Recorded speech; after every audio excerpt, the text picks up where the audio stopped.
Ah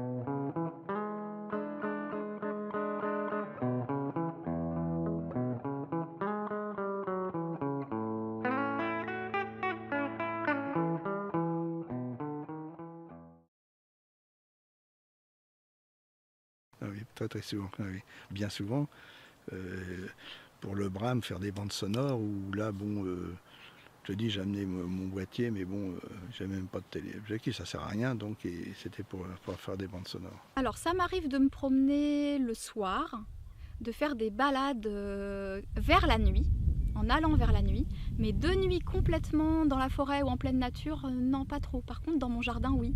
Alors oui, c'est vrai que ça m'arrive, déjà dans le cadre de mon activité astronomique. Là, c'est indispensable et effectivement, j'apprécie particulièrement les paysages nocturnes. Ben, bien sûr, tous les luminaires publics, chez soi, tout ce qui éclaire, quoi.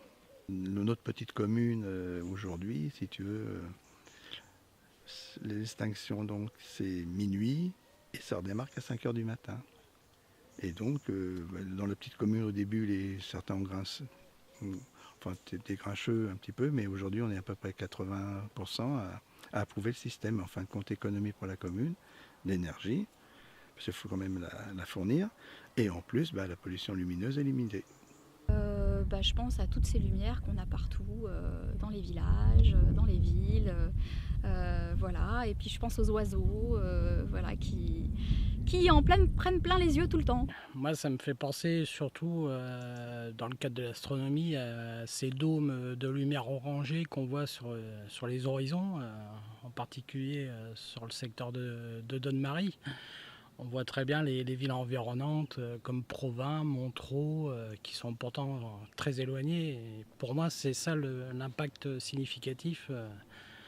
C'est ce que je retiens surtout de la pollution lumineuse en tout cas. Aujourd'hui, contempler le ciel, ça reste totalement gratuit. Donc je pense que c'est dommage, on se prive d'un pan de culture en fait pour à cause de problèmes purement de pollution. C'est regrettable. Alors ici, les rapaces nocturnes pour ce qui est des oiseaux, bien sûr, hulotte en premier, les toutes premières, ce qu'on trouve. Et puis tout de suite après, je mettrai bien sûr le blaireau.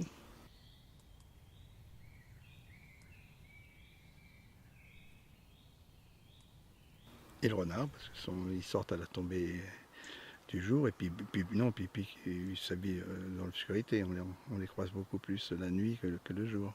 Ah je pense quand même à la chouette hulotte. Je l'entends beaucoup en fait. Moi j'habite ici depuis pas longtemps, depuis septembre, et depuis que j'habite ici, j'ai eu la chance à l'automne et à l'hiver de l'entendre beaucoup la nuit.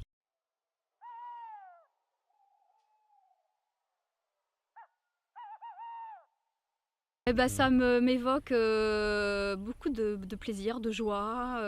Ça me fait partir dans des rêves.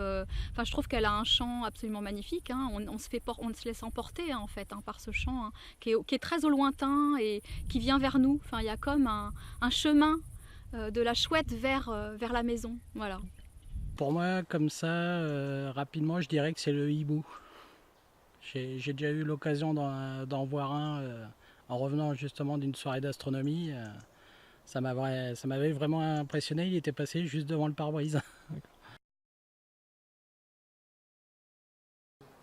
Forêt de Rambouillet, il y a quelques années en fin de compte, et bon, j'étais dans une grande allée en fin de compte. Hein. Bon, j'avais fait du repérage, et à l'époque j'étais encore dans la vallée de Chevreuse. Et une nuit, bon, il y avait eu du bruit un petit peu, enfin comme d'habitude, des craquements, enfin tout un tas de choses. Et j'entendais vraiment quelque chose qui était pas loin. Mais bon, je ne pensais pas, puis j'ai dit, je suis sorti.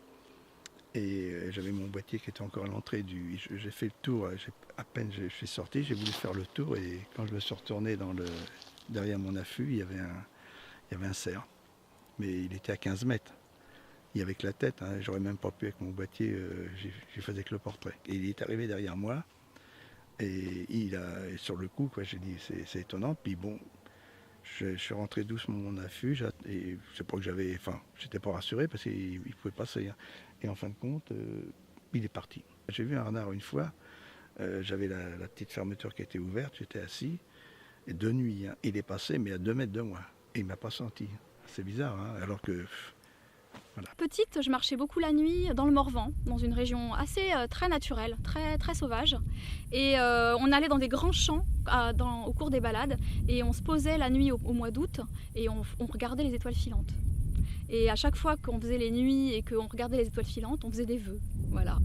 Et mes vœux préférés, c'était de faire des vœux pour la paix dans le monde, voilà, pour que tout le monde s'aime, que tout se passe bien dans la famille. Enfin voilà, c'était que de la joie.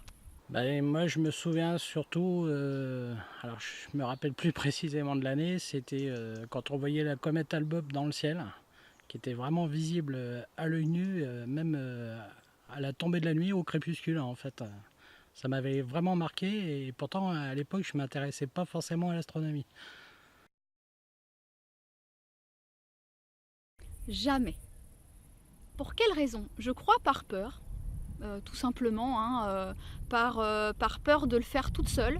Je me suis déjà posé la question de le faire avec d'autres personnes. J'aimerais bien le faire en fait. Et je pense qu'il faudrait d'abord que je le fasse avec d'autres pour pouvoir peut-être un jour le faire toute seule. Et je pense que c'est oui par peur parce que y a une sorte d'inquiétude des bruits, de l'atmosphère. Alors que je crois que finalement il ne doit pas se passer grand-chose. Mais enfin, les bruits sont là, l'atmosphère est là, mais qu'il nous arrive vraiment quelque chose, je ne pense pas. Voilà. Alors seul, non, mais effectivement dans la nature, oui, ça m'est déjà arrivé de faire un peu de camping sauvage, on va dire. C'est une sensation assez bizarre d'ailleurs. Alors même si on n'est pas seul, quand on n'est pas à l'abri comme ça, on se sent vraiment un petit peu oppressé en fait. Alors que c'est totalement irrationnel, hein. Il n'y a pas forcément de danger, quoi. Bah déjà le silence. Il n'y a pas de bruit de fond. Il n'y a pas de bruit de fond. Et puis bah, tu sais que tu es là, tu es tout seul, tu es bien. Puis tu es là, tu écoutes le silence. Moi j'appelle ça écouter le silence parce que s'il y a un peu de vent, bon, tu as les arbres qui grincent un petit peu au-dessus, ça bouge. Entre-temps, bah, tu as un petit mulot ou autre chose même qui passe en dessous. Enfin, tout le monde est autour. Enfin, quand tu t'aperçois que tu n'es pas tout seul, quoi. C'est curieux. Le monde de la nuit, bah, il est là, il est autour. Tu as du monde tout autour. Quoi. Ça fait... Voilà, ça j'aime. En fait, ce que j'aime dans la nuit, c'est la montée des odeurs. La terre, l'humidité, les feuilles. Il y a vraiment des odeurs très particulières de plantes. Voilà. Et de minéraux aussi, hein. Et selon la densité de la chaleur de la journée, de l'humidité, on va avoir des odeurs très différentes. Et ça, c'est magnifique.